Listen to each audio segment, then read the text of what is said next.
Radhe Radhe. Hello everyone, let's begin with a new episode. Please आपसे request है कि channel को सब्सक्राइब कर दें और एक लाइक तो बनता है ना, तो जल्दी से एक लाइक मार दें। So let's start it. आधी रात को कमरे का दरवाज़ा खुलता और सहस्त्रा को गोद में लिए हुए इंसान बेड पर बहुत ही आराम से सहस्त्रा को लेटाता है। सहस्त्रा के हाथ उसके गले पर फंसे होने की वजह से वह सहस्त्रा के चेहरे के बहुत करीब झुका सा जाता है। ऐसी सहस्त्रा के इतने करीब होने से वह उसे देखने लगता है। वह सहस्त्रा की पकड़ से खुद को बहुत धीरे से छुड़ाकर पीछे होता है और अपने चेहरे से ब्लैक कपड़ा हटाता है। कपड़ा हटाते ही उसका चेहरा बहुत ही क्लियर सा उभरता है। यह कोई और नहीं, सहस्त्रा का अपना पति था। यह अव्यान ही था जिसने सहस्त्रा को यूं आधी रात को अपने उसे बेहोशी करके उठाकर लाया था, जिसका होश बेचारी सहस्त्रा को बिल्कुल भी नहीं था। अव्यान सहस्त्रा को कुल पल तो यूं ही कुछ पल तो यूं ही देखता है और फिर उसने कदम पीछे करते हुए कमरे से निकल जाता है। अगली सुबह सूरज की रोशनी की महसूस करके सहस्त्रा अंगड़ाई लेते हुए उठती है और उसने आंखों में मलते हुए जोर से आवाज़ देती है, मम्मा मम्मा, मुझे कॉलेज में कुछ काम है, प्लीज़ टिफ़िन लगा पैक कर दीजिए। बोलते ही सहस्त्रा अंगड़ाई लेती है और तभी अचानक वह कमरे को नोटिस करती है। जैसे ही उसे समझ आता है कि वह किसका कमरा है, उसकी आंखें हैरानी से बड़ी हो जाती है और हड़बड़ाते हुए उठकर खड़ी हो जाती है। सहस्त्रा चारों तरफ कमरे को देखती है, फिर एक बार अपनी आंखों को मलते हुए खुद से बड़बड़ाती है, ये कमरा मेरे कमरे में ये कमरा मेरे कमरे में कैसे आ गई? इस कमरे में ये सच्चाई, ये मेरा सहस्त्रा बहुत कंफ्यूज हो रही थी। सहस्त्रा वॉशरूम जाकर देखती है तो वह तो बदला हुआ था। वह बालकनी में जाकर देखती है तो वह भी बदला हुआ था। सहस्त्रा को तो समझ नहीं आता कि आखिर उसके साथ हो क्या रहा है। वह हद से ज़्यादा दिमाग लगाती है। उसे पहले उसका फ़ोन रिंग होता है। सहस्त्रा जल्दी से नंबर देखकर कॉल रिसीव करती है। उधर से दिया की परेशान भरी आवाज़ें आती हैं, बच्चा कहाँ है आप? कमरे में नहीं है? कहीं बताकर भी नहीं गई? कहाँ जाना था तो एक बार बताकर जाना चाहिए था ना बच्चा। आवाज़ सुनकर सहस्त्रा फ़ोन को देखती है, फिर आगे बढ़कर दरवाज़ा खोलकर हॉल की ओर देखती है तो वहाँ दर्श और सौरभ बैठे हुए थे। अब जाकर उसे एहसास होता है कि वह इस वक्त शेखावत विला में नहीं है। सहस्त्रा दरवाज़ा बंद करती है और कॉल पर परेशान बैठ दिया से कहती है, मम्मा कल रात वो मुझे लेने आए थे, बहुत रात हो चुकी थी ना, तो मैंने सोचा आपको डिस्टर्ब ना करूं। दिया उसके जवाब पर फिर एक बार सवाल करते हुए पूछती है, अगर बहुत रात हो गई थी तो सुबह चले जाते ना बेटा। बच्चा ऐसे आधी रात को कौन चोरी चुपके जाता है? इस बार सहस्त्रा ने कुछ बोला नहीं जात बनता। उसने तो बस बनाया था बहाना। असल में तो उसे भी नहीं पता था कि आखिर वहाँ यहाँ कैसे आई। अब सहस्त्रा कुछ नहीं बोलती तो दिया उसके हालत को समझकर कहती है, ठीक है बच्चा, कोई बात नहीं, पर दामाजी से कहना कि थोड़ा सब्र रखा करें, हमें इसकी उतनी जल्दी नहीं है नानी बनने की। यह सुनकर तो सहस्त्रा के हाथों ही सॉरी ये कहकर तो सहस्त्रा के होश ही उड़ जाते हैं और फिर अचानक अनजाने में सहस्त्रा का गाल लाल हो जाते हैं और वह इस वक्त शर्मा रही थी। इसमें एक्चुअली मिस्टेक्स हैं, मैं वो बोल देती हूँ फिर लगता है नहीं, ये वर्ड बेटर है। अव्यान और सहस्त्रा के बीच कुछ नहीं हुआ था, पर फिर भी पता नहीं, पर सहस्त्रा को वो सारी चीज़ें बोलते ही शर्म आती है। वो बहुत धीरे से हाँ कहती है। दिया भी कॉल कट कर देती है। सहस्त्रा एक नज़र फ़ोन पर देखकर वॉशरूम चली जाती है। ध्रुव और श्रेष्ठा के कमरे में श्रेष्ठा खुद को छुड़ाते हुए कहती है, ध्रुव छोड़ो मुझे, क्या कर रहे हो, छोड़ो। ध्रुव श्रेष्ठा के कमर में कस के पकड़े हुए उसके गर्दन पे किस कर रहा था। अचानक से श्रेष्ठा की आह निकल जाती है। वह ध्रुव घूरते हुए कहता है, ये क्या हरकत है? ध्रुव को घूरते हुए कहती है, ये क्या हरकत है? ध्रुव श्रेष्ठा के गर्दन पर बाइट वाली जगह पर किस करके कहता है, बेबी तुम्हें इतना करीब देखकर मुझे बर्दाश्त नहीं हो रहा। तुम्हें नहीं पता मैं किस तरह खुद को कंट्रोल कर रहा हूँ। ध्रुव श्रेष्ठा को देखने लगती है और तो अब ध्रुव को भी देख रही थी। श्रेष्ठा ध्रुव को देखते हुए कहती है, बुढ़े हो गए हो लेकिन अब भी बेशर्म हो, ठरकी पान गया नहीं तुम्हारा। ध्रुव श्रेष्ठा के होठों को करीब जाकर बोलता है, वो किंग की वजह से तो मैंने पूरे 18 साल वेस्ट कर दिया। पता नहीं अब 18 साल में तो मैं कितनी बार अपनी बाहों में भरकर प्यार करता रहता। बेबी, मुझे ये सोच सोच कर उस किंग पर बहुत गुस्सा आ रहा है। बोलते ही ध्रुव की आवाज़ बच्चों जैसी बन जाती है। श्रेष्ठा ध्रुव के होठों को देखती है जो उसके होठों पर पूरी तरह से सट चुके थे। श्रेष्ठा ध्रुव की आंखों में देखते हुए कहती है, अंश, मैं तुम्हें बहुत याद किया ध्रुव। अंश ने तुम्हें बहुत याद किया है ध्रुव। हर घड़ी तुम्हारे लिए रोता था। उसकी वजह से ही वह दूसरों के लिए इतना हार्टलेस और रूड बन गया। यह सुनकर ध्रुव एकदम से सीरियस हो जाता है और श्रेष्ठा से थोड़ा दूर होकर कहता है, आई नो बेबी, इन सब की वजह से मैं उसका पूरा बचपन नहीं देख पाया। जिसकी वजह से ये सब हुआ, मैं उसको ज़िंदा नहीं छोड़ूंगा। श्रेष्ठा ध्रुव के सीने पर सिर रखते कहती है, अब मैं फिर तुमसे दूर नहीं होना चाहती हूँ ध्रुव। ध्रुव श्रेष्ठा के माथे पर चुम कर कहता है, अब हम कभी दूर नहीं होंगे बेबी। बोलते हुए वह श्रेष्ठा को बाहों में भर लेता है। आदित्य और काव्या के कमरे में आदित्य बहुत ही प्यार से उसके चेहरे को छू रहा था। तभी उसे काव्या की पलकें हिलती हुई महसूस होती है। आदित्य काव्या के पलकों को बहुत ध्यान से देखता है। काव्या की पलकें हिलते हिलते धीरे धीरे खुलने लगती हैं। काव्या की आंखें खुल जाती हैं। जैसे आदित्य ये देखता है, काव्या के चेहरे को अपनी ओर करता है और काव्या बिल्कुल शांत सी आदित्य को देखती रहती है। काव्या की पलकें खुल तो चुकी थी, पर अब उसकी पलकें हिल नहीं रही थी। आदित्य काव्या को देखते हुए कहता है, वाइफी, तुमने आँख खोल ली। वाइफी, तुम मुझे देख सकती हो। आदित्य के सवाल पर वन्य काव्या का कोई एक्शन नहीं था, पर चुपचाप से आदित्य को देख रही थी। आदित्य काव्या के गाल को हल्का थपथपाते हुए बोला, बोलो ना वाइफी, तुमने आंखें खोल ली तो मुझे देख सकती हो। वाइफी, जवाब दो ना, मुझे तुमसे बात करनी है। काव्या अभी कोई जवाब नहीं देती। ऐसा लग रहा था जैसे काव्या आदित्य को सुन ही नहीं पा रही हो। कुछ पल बाद काव्या ऐसे ही बिना कुछ रिएक्ट करे देखती रहती है और फिर अचानक उसके शांत आंखों से आंसू बहने लगते हैं। अब भी उसका चेहरा कुछ रिएक्ट नहीं कर रहा था, बस आंसू नदी की तरह रास्ते ढूंढते हुए गाल से होकर नीचे बह रहे थे। शायद ये आंसू आदित्य को जवाब देने का प्रयत्न कर रहे थे। आदित्य काव्या के आंसू को पोंछते हुए कहता है, मेरी वाइफी, तुम मेरी वाइफी हो। मेरी वाइफी, ऐसे मत रो। बोलते हुए वो लगातार काव्या के आंसुओं को पोंछ रहा था। वहीं काव्या के आंसू भी रुकने का नाम नहीं ले रहे थे। स्टडी रूम में उपस्थित ध्रुवंश और आव्या बहुत सीरियस में थे। आव्या कुछ सोच रही थी, वहीं ध्रुवंश एक फाइल को हाथ में लिए देख रहा था। ध्रुवंश पूरे फाइल को देखकर कहता है, ऐसे कैसे हो सकता है? बचपन की फ़ोटो, भाभी की हरकतें, सब तो प्रज्ञा जैसी हैं। फिर ये रिपोर्ट तुमने अच्छे से तो चेक किया ना? ये ट्यूलिप, आव्या सोचते हुए एकदम में कहती है, जब से तुमने मुझे बताया कि भाभी ही प्रज्ञा है, मैं तब से जानने की कोशिश कर रही हूँ। प्रज्ञा अंधेरे में बहुत डरती थी। ये डर आंटी अनन्या ने आया था और उनका इलाज हो चुका था, लेकिन फिर भी ये बीमारी प्रज्ञा में थी। और सेम मैंने भाभी पर ट्राई किया था जब वो अंधेरी रात को पानी लेने किचन में गई थी। मैंने सारी लाइट्स ऑफ कर देखा था। वो डर से बेहोश हो गई थी।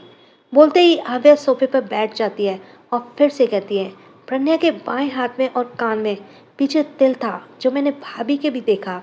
प्रज्ञा को बादाम से एलर्जी था और भाभी को भी बादाम से एलर्जी है। प्रज्ञा हम सबके 3 साल छोटी थी और भाभी भी हमसे 3 साल छोटी है। सब कुछ देखकर तो लगता है कि भाभी ही प्रज्ञा है, लेकिन ये रिपोर्ट, बोलते ही आव्या रिपोर्ट को देखती है। आव्या रिपोर्ट को पलटते हुए कहती है, मैंने ये रिपोर्ट स्पेशली अपने निगरानी में बनवाई थी। ये टेस्ट है अंकल। प्रिंस और भाभी के डीएनए मैच नहीं कर रहे हैं। हिमांशु बजाज और भाभी का भी डीएनए मैच कर रहा है। इसका मतलब तो यही हुआ ना कि भाभी हिमांशु बजाज की बेटी है। बोलते ही आव्या रुक जाती है और ध्रुवंश उसके रुकते ही सवाल करता है, फिर भाभी की हरकतें और बचपन की फ़ोटो प्रज्ञा जैसी क्यों है? मैं जब भाभी से मिला तो उस दिन हमारी एंगेजमेंट भी हुई थी, तो किंग मुझे शेखावत विला ले गए थे। वहाँ मैंने उनकी बचपन की फ़ोटो देखी, तो बस इसलिए मैंने जानबूझकर अपने आप को अटैक होने दिया ताकि मेरी जगह ब्रो उनसे शादी करें। वो सारे लोग मुझ पर अटैक करेंगे, मुझे पहले से पता था, क्योंकि रुद्रांश सूर्यवंशी अपने बेटे के सिवाय किसी और को किंग बनता हुआ नहीं देख सकता था। और तुम्हें तो पता है ना ट्यूलिप की मेरी पहचानने की पावर कितनी ज़्यादा हाई है। आई एम 100% श्योर भाभी ही प्रज्ञा है। आव्या अपना सिर पकड़कर कहती है, उफ कितना कन्फ्यूजन है ये सब। ऐसा लग रहा है जैसे मैं कोई डॉक्टर नहीं सीआईडी हूँ। और ये रुद्रांश सूर्यवंशी का बेटा है कौन? बस नाम बता दो उसका।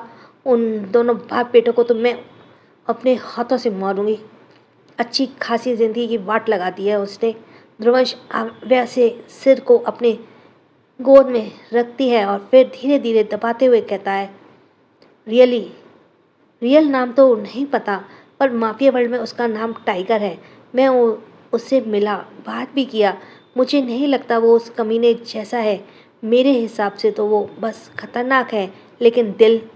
आप ये बीच में ही बोल पड़ती है, कमीने का बेटा कमीने ही तो होगा। उसी रुद्र सूर्यवंशी का तो खून दौड़ रहा है ना उसके शरीर में। फिर तुम उस पर कैसे ट्रस्ट कर सकते हो?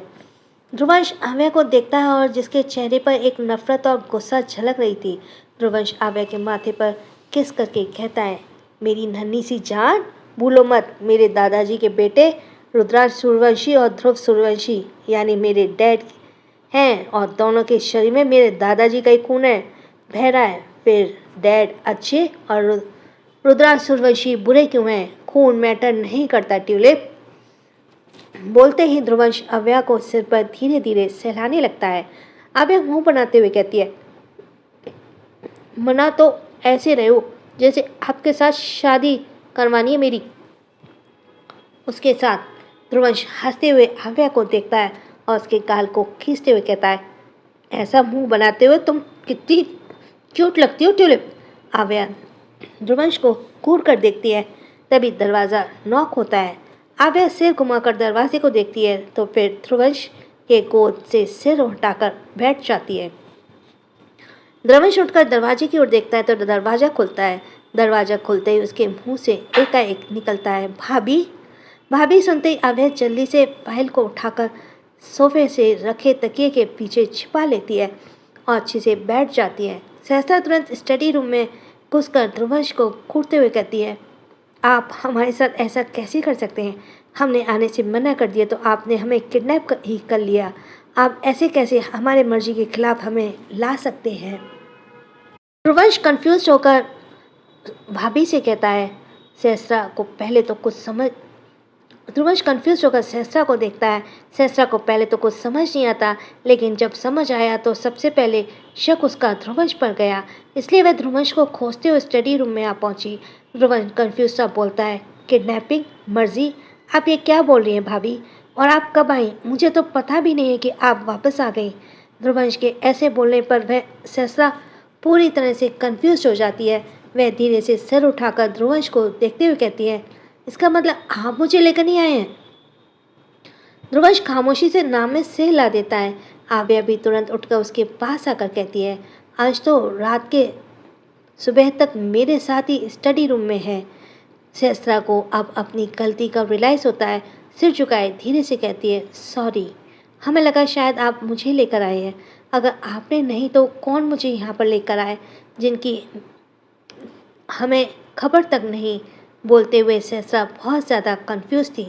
ध्रुवंश और आव्या भी एक दूसरे को कंफ्यूजन होकर देखते हैं और फिर अचानक ही दोनों एक साथ बोले, भाई, ब्रो।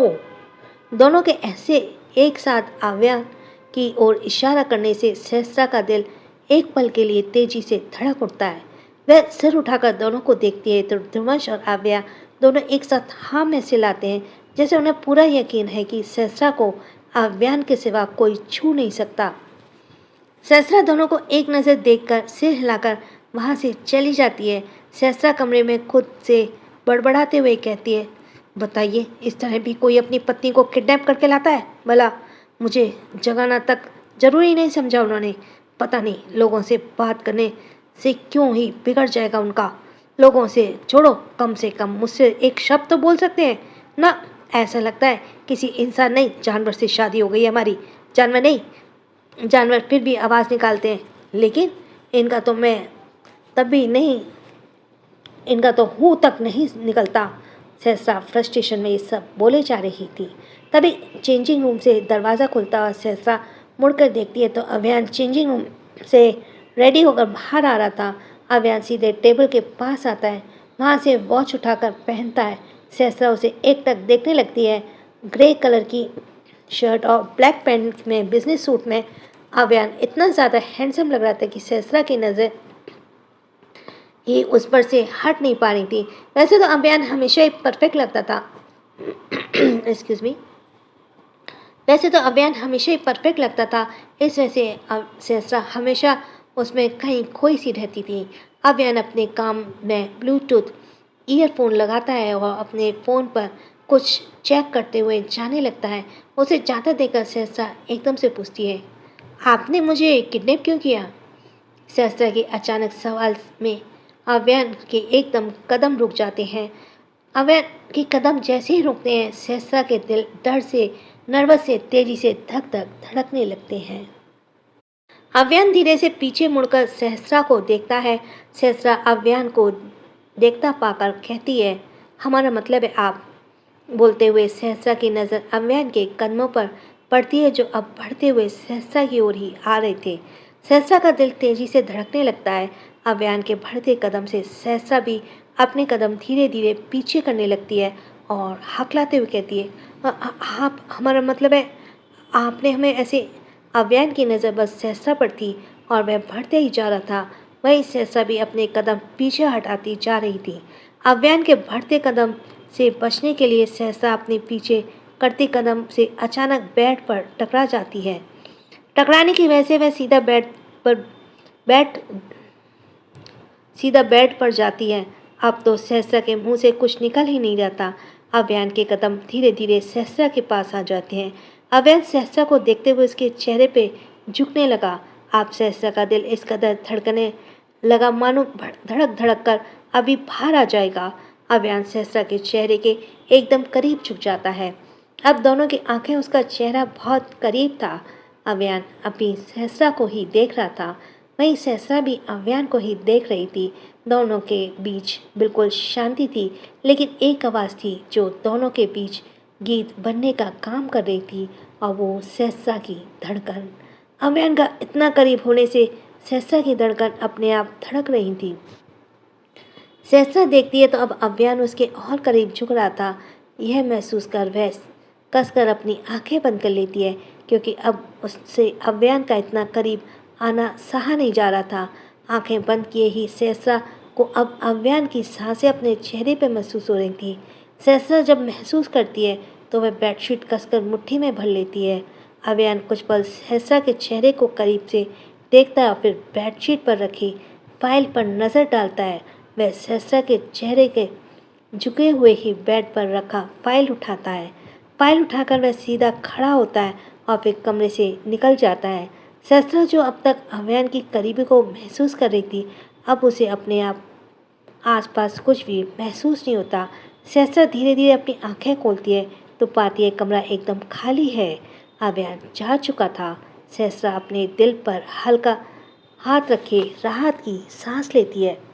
कुछ देर तक तो वैसे ही बैठी अव्यन और अपने करीबी के बारे में सोच रही थी।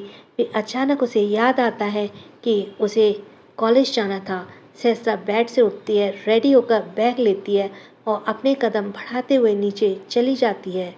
सभी नाश्ता करके बैठे थे। सहस्रा भी नाश्ता करती है और सबको बताती है कि वह कॉलेज जा रही है।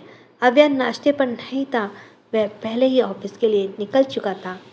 नाश्ता के बाद सहस्रा निकलते हुए कैब बुक कर रही थी कि तभी अचानक उसका फ़ोन उसे कोई छीन लेता है। सहस्रा फिर उठाकर देखती है तो वह ध्रुवंश था। ध्रुवंश मुस्कुराते हुए सहस्रा को देखकर कहता है, जब तक आपका देवर जिंदा है तब तक आपको किसी कैब की ज़रूरत नहीं पड़ेगी। हर वक्त मैं आपका ड्राइवर बनने के लिए तैयार हूँ। सहस्रा उसे देखती रहती है और फिर अचानक मुस्कुरा देती है।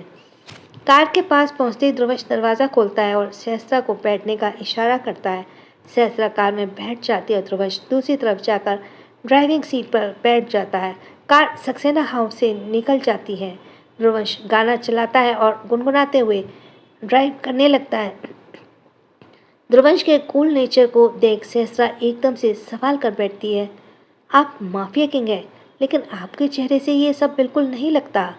ध्रुवंश यह सुनकर सहसा को एक नज़र देखता है और फिर सामने देखते हुए कहता है, लाइफ हमेशा सीरियस होकर जीने के लिए नहीं है, बल्कि खुलकर जीने के लिए होती है। वैसे मैं भी आपसे कुछ पूछना चाहता था, आपका कोई बॉयफ्रेंड ही है? बॉयफ्रेंड सुनते ही सहसा ध्रुवंश को देखने लगती है और फिर उसी के बात को दोहराते हुए कहती है, बॉयफ्रेंड? बोलते ही वह कुछ रुकती है और फिर कहती है, यादों ने कभी इजाज़त ही नहीं दी। पता नहीं क्यों, लेकिन मुझे ऐसा लगता है कि मेरा रिश्ता किसी के साथ पहले ही जुड़ा हुआ है। बचपन में ही मैंने अपनी ज़िंदगी किसी और के नाम कर दी थी। बोलते ही सहस्रा के सामने फिर से वो सारी धुंधली यादें दिखने लगती हैं। ध्रुव सहस्रा को गौर से देखते हुए कहता है, क्या आपको उसका नाम पता है जिसके साथ आपका रिश्ता बंधा है? सहस्रा याद करने की कोशिश करती है। इस दौरान उसके चेहरे पे पसीने आने लगते हैं, उसके सिर में धीरे धीरे दर्द होने लगता है। सहस्रा के सिचुएशन को समझकर ध्रुवंश बहुत जोर से ब्रेक मारता है, जिस वजह से सहस्रा का ध्यान उसकी यादों से पूरी तरह से हट जाता है और वह फिर घूमकर ध्रुवंश को देखती है। ध्रुवंश बाहर की ओर आंखों से इशारा करते हुए कहता है, आपका कॉलेज आ गया। सहस्रा फिर सिर घुमाकर देखती है तो सच में उसका कॉलेज ही था। सहस्रा कार से उतरती है और फिर कार के अंदर देखते हुए कहती है, थैंक यू। ध्रुवंश थोड़ा मुस्कुराता है और कहता है, इसमें थैंक यू की क्या बात है भाभी?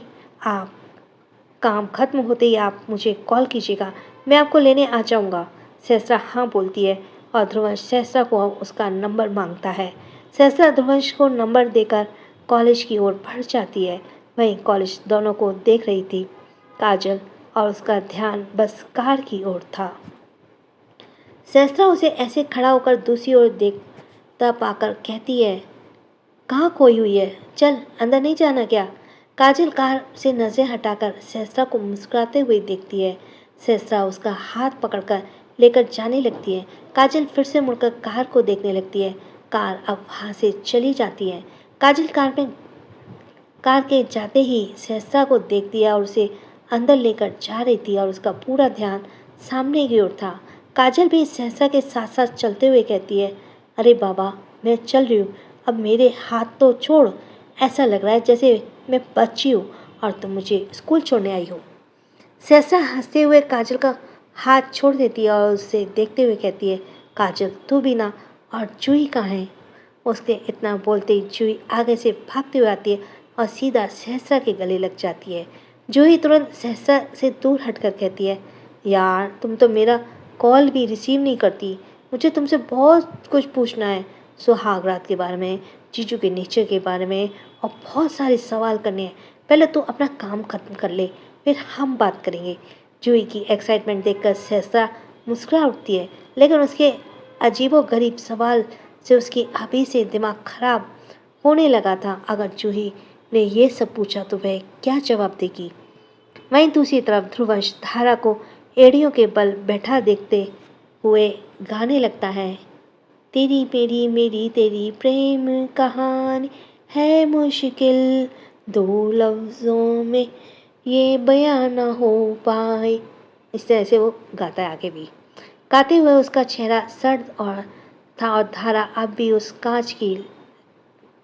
कांच में लेटी हुई थी। उसके हर एक चोटों में अब तक खून बह रहा था। धारा आंखें बंद करके ध्रुवंश को सुन रही थी। ध्रुवंश धारा के चेहरे पे हाथ फेरते हुए कहता है, क्या हालत होगी है तुम्हारी स्वीट हार्ट? बहुत तरस आ रहा है मुझे तुम पर। धारा आंखें खोलकर ध्रुवंश को देखती है और फिर हल्का सा मुस्कुराते हुए कहती है, कहानी ही तो मुश्किल है हमारी, मैं इस कहानी में तुम्हारी हीरोइन नहीं हूँ। ध्रुवंश धारा के बाल पकड़कर अपने बहुत करीब कर लेता है। दोनों की नाक एक दूसरे से टच हो रही थी। ध्रुवंश धारा के आंखों में देखते हुए कहता है, मेरी हीरोइन तुम बन सकती थी स्वीट हार्ट, लेकिन तुम्हें तो विलेन बनने का शौक चढ़ा था। धारा एकटक ध्रुवंश की आंखों में देखती है और फिर उसके गाल पर हाथ रख लेती है। इसके ऐसे करते कुछ वक्त बाद ही धारा के नाक से खून बहने लगता है। ध्रुवंश यह देखकर हैरानी से उसे देखता और फिर एकदम से घबरा जाता है। धारा की आंखों के सामने अब धीरे धीरे धुंधला सा छाने लगता है और धारा मुस्कुराते हुए कहती है, मैं कभी तुम्हारे लिए बनी ही नहीं थी ध्रुवंश सूर्यवंशी। बोलती उसकी मुस्कुराहट गायब हो जाती है और धीरे धीरे उसकी आंखें बंद होने लगती हैं। ध्रुवंश घबराता उसे बुलाने लगता है, हे स्वीटार्ट, हे सुनो धारा, धारा क्या हुआ तुम्हें? उसके बुलाने पर भी धारा की आंखें नहीं खुलती। धारा का हाथ ध्रुवंश के गाल से नीचे गिर जाता है। ध्रुवंश घबराया हुआ धारा को गोद में उठाता है और बहुत तेज कदमों से बाहर ले जाने लगता है। बाहर ले जाते हुए उसका ध्यान बार बार धारा पर जा रहा था और धारा बेहोश पड़ी थी।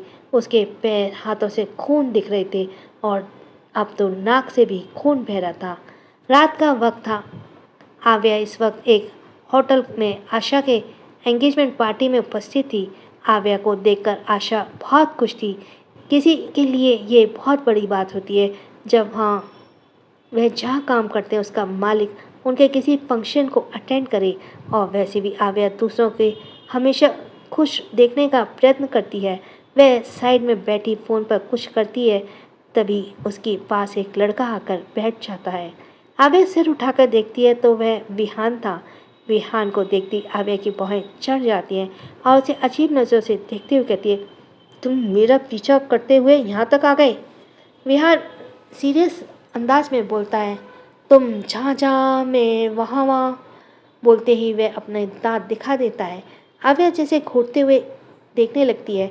विवान आव्या को घूरता पाकर सफाई देते हुए कहता है, एक्चुअली ये मेरे भाई की ही एंगेजमेंट पार्टी है, मुझे तो आना ही था ना।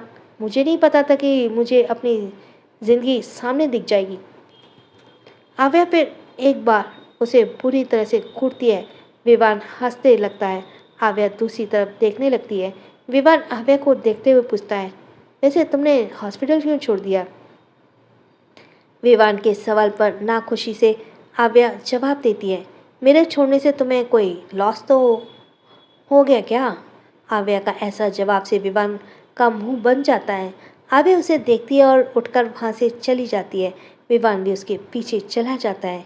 वहीं ऊपर खड़ा रुद्र विवान और आव्या के करीब उन्हें अपनी सर्द नज़रों से देख रहा था। रुद्र इसी होटल में डीलिंग के लिए आया हुआ था, लेकिन अचानक उसकी नज़र आव्या पर पड़ गई थी। आव्या उधर विवान को देख चिढ़ते हुए कहती है, मैं कोई शहद नहीं हूँ जो तुम मधुमक्खी की तरह मेरे पीछे पड़े रहते हो। आव्या विवान से फ्रस्ट्रेट हो चुकी थी। विवान कॉलेज के समय से उसे ऐसे ही उसके पीछे पड़ा रहता था, जिस वजह से आव्या बहुत ज़्यादा परेशान हो जाती थी। आव्या के ऐसे रिएक्शन से विवान कहता है, मैं कहाँ कुछ कह रहा हूँ, मुझे तो बस तुम्हारी कंपनी चाहिए, मैं अकेले बोर हो रहा हूँ और वैसे भी तुम भी तो अकेली हो।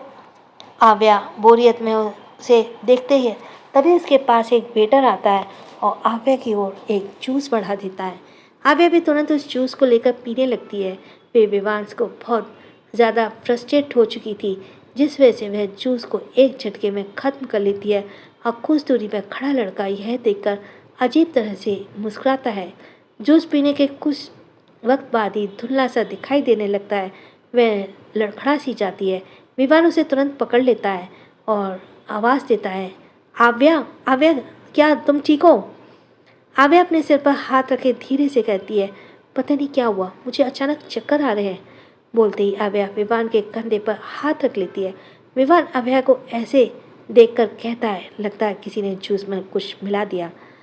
तुम यहीं बैठो, मैं अभी आता हूँ। बोलते ही वह आव्या के एक चेयर पर बैठाता है। आव्या अपने सिर पर हाथ रख के बैठ जाती है। विवान इधर उधर देखते हुए एक कमरे की ओर भागते हुए जाता है। विवान आव्या को अब बहुत ज़्यादा बेचैनी होने लगी। वह पूरे नशे में चली गई थी। आव्या खुद को संभालते हुए उठती है और वॉशरूम की ओर चली जाती है। वॉशरूम में जाकर वह अपना फेस धोती है, पर उसका भी कोई फ़ायदा नहीं होता। आव्या धीरे धीरे नशे में डूबती जा रही थी। वह चेहरे धो रही थी, पर दो आदमी उसे उठाकर ले जाने लगते हैं। आव्या खुश को खुद को छोड़ने की कोशिश कर रही थी, पर कर नहीं पा रही थी। नशा बढ़ते रहने की वजह से कुछ कर भी नहीं पा रही थी। दोनों आदमी आव्या को एक कमरे में ले जाकर धक्का दे देते हैं। आव्या लड़खड़ाते हुए एक लड़के के गोद में बैठ जाती है। वह लड़का दोनों को तरफ नोटों का बंडल फेंकता है और उन्हें जाने का इशारा करता है। आव्या उस अनजान लड़के को देखने की कोशिश कर रही थी। उसे वह दिख तो रहा था, लेकिन हल्का धुंधला उसका चेहरा। वह लड़का आव्या के चेहरे को बहुत ही सिडक्टिव तरीके से छूते हुए कहता है, बहुत रात बिताई लड़कियों के साथ, लेकिन तुम जैसी कोई नहीं ब्यूटी क्वीन। वो उसकी हरकत से आव्या छूटने की कोशिश करती है, पर वह लड़का आव्या के सीधे बेड पर फेंक देता है और उसके ऊपर आने लगता है। आव्या अपने हील से उसके सीने पर जोर से लात मारती है। उधर विवान आव्या को उसकी जगह ना देखकर घबरा जाता है और इधर उधर से देखते हुए खोजने लगता है। वह आव्या को बुला ही रहा था। आव्या उधर स्ट्रगल करती जा रही थी, पर नशे की वजह से वह उठ नहीं पा रही थी। आव्या के ऐसे मारने से उस लड़के को गुस्सा आ जाता है और वह आव्या के पैर को पकड़कर उसके हील्स को झटके से निकालकर फेंक देता है। आव्या उसे हल्का मुक्के मारी जा रही थी, लेकिन उस पर कोई फर्क नहीं पड़ रहा था। वह एकदम से आव्या के दोनों हाथ पकड़कर आव्या की पूरी तरह से जकड़ लेता है। आव्या चिल्लाती है, छोड़ो मुझे। वह लड़का आव्या के चेहरे पे झुकने लगता है, पर बहुत करीब झुका ही था कि तभी कमरे का दरवाज़ा खुलता है। आव्या फिर से चिल्लाती है। अपनी आवाज़ से दरवाजे पे खड़ा विवान जल्दी से आगे बढ़ता उस लड़के को खींचते हुए पीटने लगता है। विवान उसके चेहरे पे पंच मारते हुए गुस्से से बोला, साले विलय, यहाँ तेरी दीदी की एंगेजमेंट हो रही है और तू यहाँ ये सब कर रहा है। बोलते ही वह मारते हुए उसे जमीन पर पटक देता है। विवान आव्या को देखते ही तभी विलय एक फ्लावर वास उसके सिर पर फेंकता है। सिर पर लगते ही विवान अपना सिर पकड़ लेता है।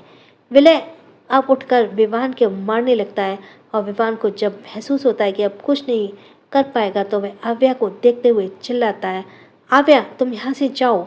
आव्या बेड से पहले ही उठ चुकी थी। वह धीरे धीरे नशे की हालत में आगे बढ़ने लगती है। यह देखकर विलय विवान को छोड़कर आव्या की ओर जाने लगता है।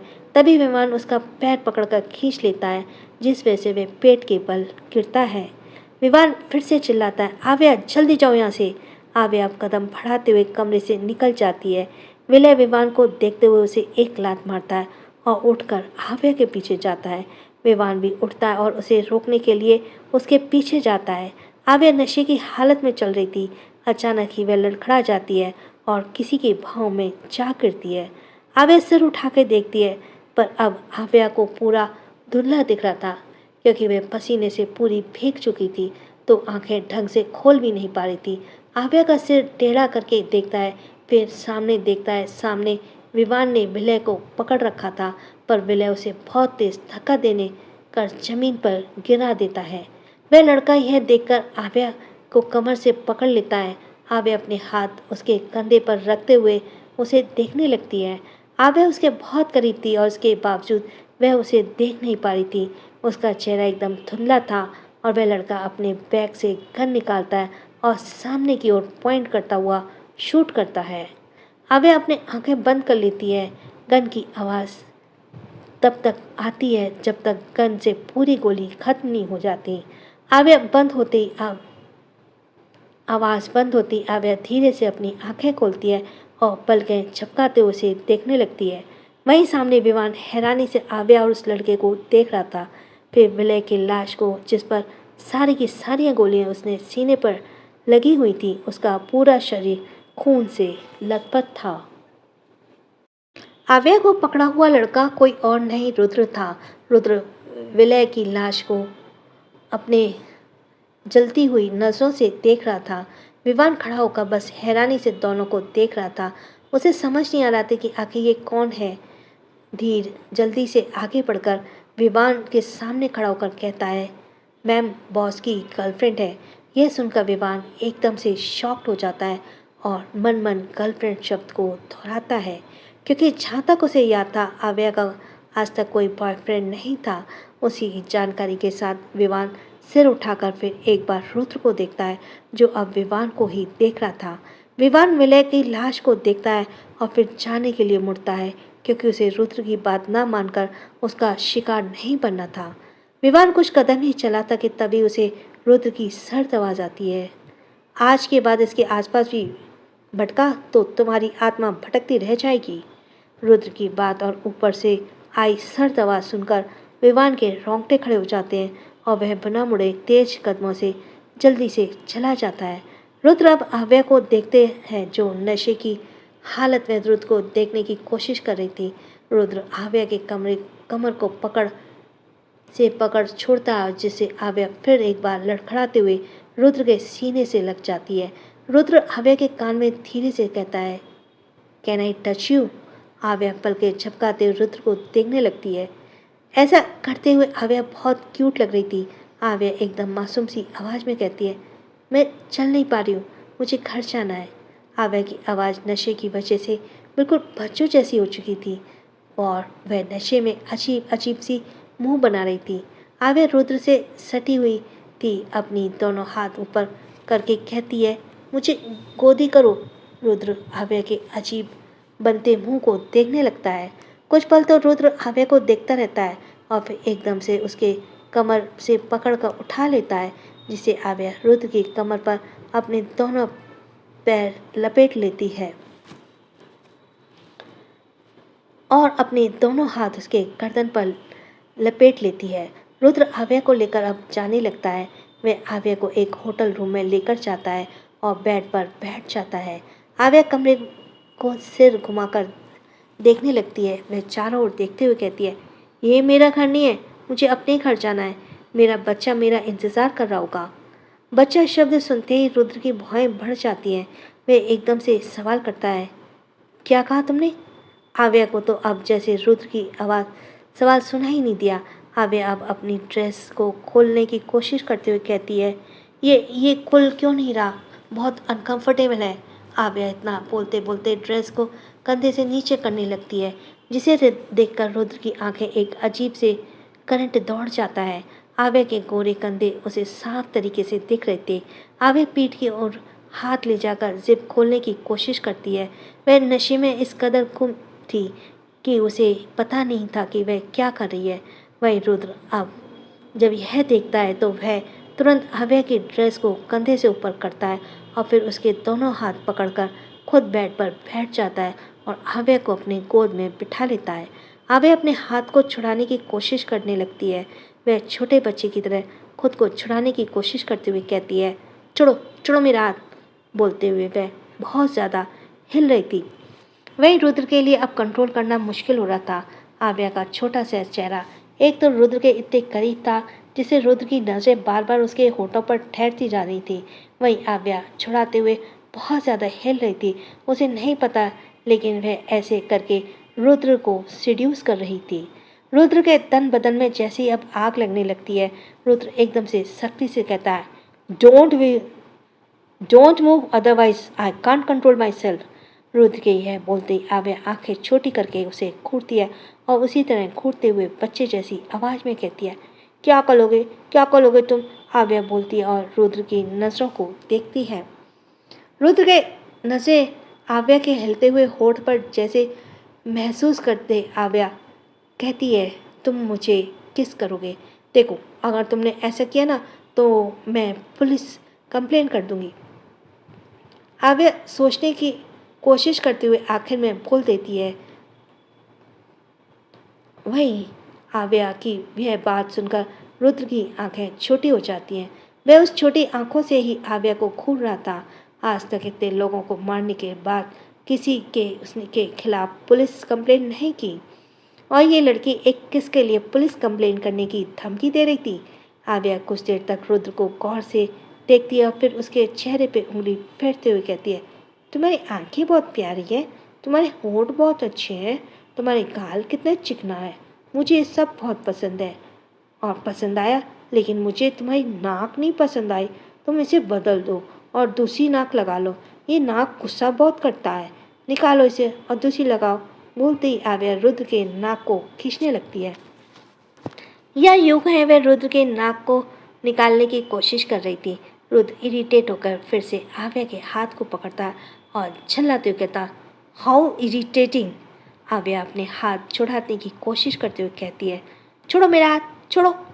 रुद्र अब आव्या का हाथ छोड़कर गोद में उठाकर बेड पर लेटाता है। आव्या शांत सा रुद्र को देखती है और फिर अचानक आगे बढ़ती है। तभी रुद्र उससे दूर हो जाता है क्योंकि आव्या रुद्र के होठों की तरफ बढ़ रही थी। रुद्र के दूर होने से आव्या रोनी जैसी सूरत बना लेती है। रुद्र आव्या की हरकत से उसे पीट करके खड़ा होकर खुद भी कंट्रोल करने की कोशिश लगातार करता है। आव्या की जितनी भी हरकत थी सब रुद्र को सिड्यूस कर रही थी। अचानक रुद्र को अजीब सा फील होता है और वह आंखें खोलकर देखता है तो आव्या रुद्र के शर्ट के बटन खोल रही थी। रुद्र आव्या को ऐसा करता देख तुरंत उसे धक्का देकर पीछे हो जाता है और आव्या धाम से नीचे गिरकर बैठ जाती है। उसके मुंह से आह निकल जाती है। रुद्र अपने सिर पर उंगली से घुसते हुए कहता है सिर पर उंगली से घसते हुए कहता है शिट। बोलते ही वे आगे बढ़ता है और आव्या को उठाने के लिए अपने हाथ आगे करता है, लेकिन आव्या तुरंत उसके हाथ को झटक कर कहती है तुम बहुत बुरे हो, तुमने मुझे धक्का दिया, मुझे बहुत जोर से दर्द हुआ। बोलते ही वह रोना शुरू कर देती है। आज पहली बार था कि रुद्र किसी लड़की की नौटंकी झेल रहा था। वैसे उसने इतना जोर से भी धक्का नहीं दिया जितना आव्या बता रही थी। रुद्र का तो अब सिर घूमने लगा था। रुद्र आव्या की ओर फिर एक बार हाथ बढ़ाते हुए कहता है गलती से लग गया। आव्या उसके हाथ को फिर एक बार झटके हुए कहती है नहीं, तुमने मुझे जानबूझकर धक्का दिया। आज तक तुम कान पकड़कर मुझे सॉरी नहीं बोलोगे, मैं नहीं उठूंगी। रुद्र अब आव्या की काफ़ी ज़्यादा इरिटेट हो चुका था और साथ में उसे गुस्सा भी आ रहा था। वह अपने गर्दन पर हाथ रगड़ते हुए आव्या पर चिल्लाता है शराब, चुपचाप उठो जल्दी। रुद्र के चिल्लाने से आव्या एक पल के लिए चुप हो जाती है जिससे रुद्र की राहत मिलती है, लेकिन अगले ही पल आव्या जोर जोर से रोने लगती है। अब तो रुद्र को जैसे दिमाग ही खराब हो जाता है। वह आंखें बंद करके खुद से पहले शांत करता है और फिर एक घुटने के बल बैठ कान पकड़कर कहता है सॉरी। ये शब्द रुद्र के आज पहली बार कहा था और कान पकड़ने की वजह से वह काफ़ी ज़्यादा अजीब दिख रहा था। अगर ऐसे रुद्र को कोई देख ले तो कोई विश्वास नहीं करेगा। यही माफिया वर्ल्ड का बेरहम टाइगर है। आव्या अपनी आंसू भरी आंखों से रुद्र को देखती है फिर कहती है कान पकड़ना तो ठीक है, लेकिन तुमने ठीक से सॉरी नहीं बोला, तुमने रूडली सॉरी बोला। बोलती आव्या मासूम बच्चों जैसा रुद्र को देखने लगती है।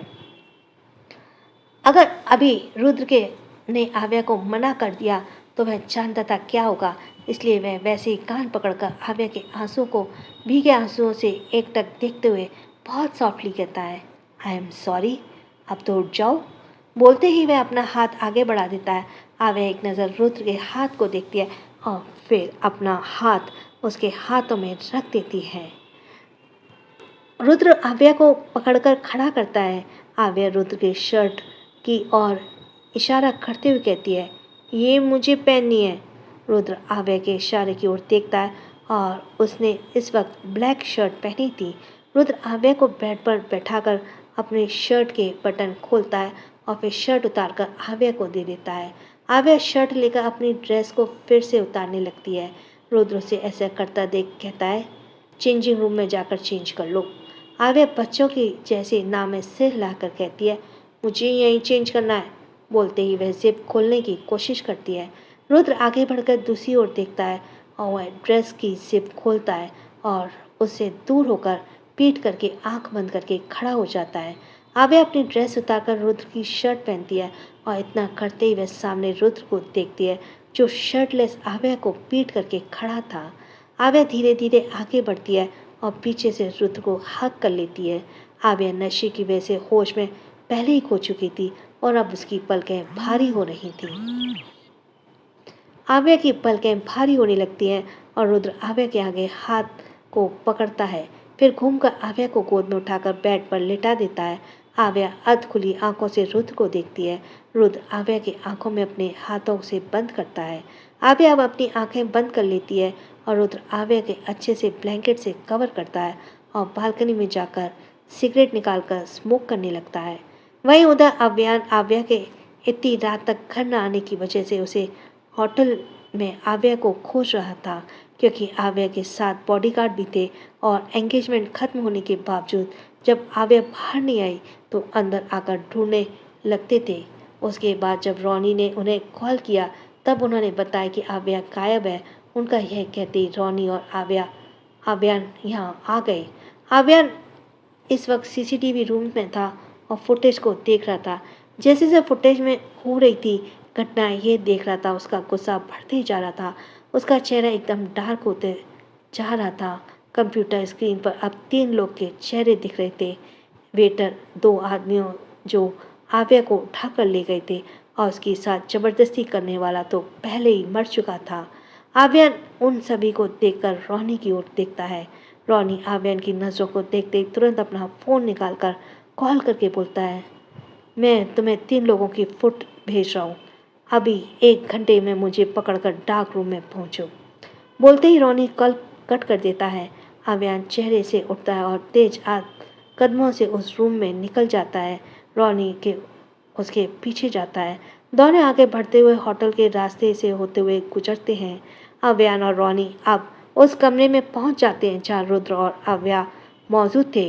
धीर दोनों को रोकने की कोशिश करता है। उससे पहले उसे रोनी आव्यान की तस्वीर दिखा देता है।